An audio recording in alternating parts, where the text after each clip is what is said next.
Do you know the end of the story when you start writing? How do you decide if you want a happy or sad ending, or if you want the ending to share a lesson or a warning? Um, Good questions. Again, coming back to the pants writers who just sit down and hash everything out as they go along, versus the planners who, before they start, terribly sorry, before they start the first page, they've already decided how the whole story is going to go. Um, Even discovery writers, to some extent, should kind of have an idea of how the ending should go, but a lot of discovery writers will just say like, okay, I've got this great idea for a setting, a bunch of characters. I'm going to, throw them through a meat grinder, see what comes with the other side. And there's nothing intrinsically wrong with that, but just keep in mind that the biggest hurdle discovery writers, myself included, often interact with is earning your endings. A lot of the times the endings won't feel very good because you won't really have telegraphed what's coming along until you've sat down and written it. And from what I've been told in my personal experience, the best way to solve that as a discovery writer is to write out your entire first draft, finish the entire story, and then go back and assume that your first draft was actually you sitting down and figuring out the story. That was actually your discovery, your planning. Now you've planned your entire story, and you can go back and edit in all the appropriate cues and important bits so that you can earn your ending. And whether that ending is happy or sad, I mean, again, to some extent, that depends on the kind of story you're writing. But there's a big thing here, which is called delivering on promises, basically.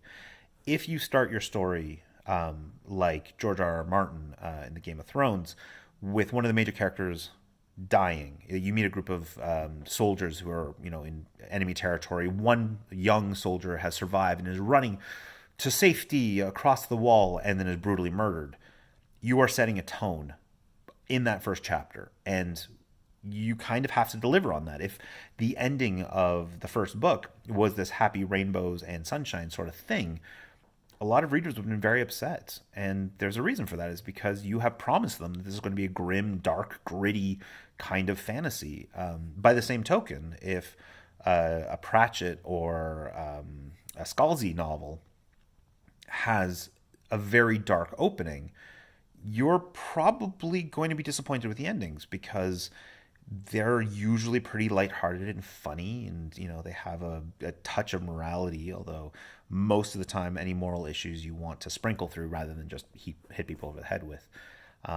And so if your ending is going to be happy, you kind of have to keep the pace at several points in the book happy. You have to let the reader know, even if things get really depressing as you're going along, and that's, perfectly okay.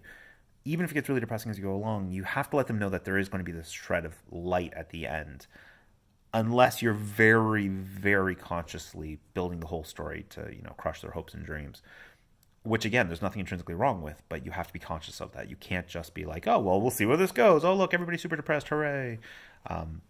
But, that's not to say that you have to have the exact ending sorted out, but it does mean that you have to have a good idea of the direction the story is going to go and the tone you want the story to have as you're going along, and be kind of conscious of these choices as you're making them.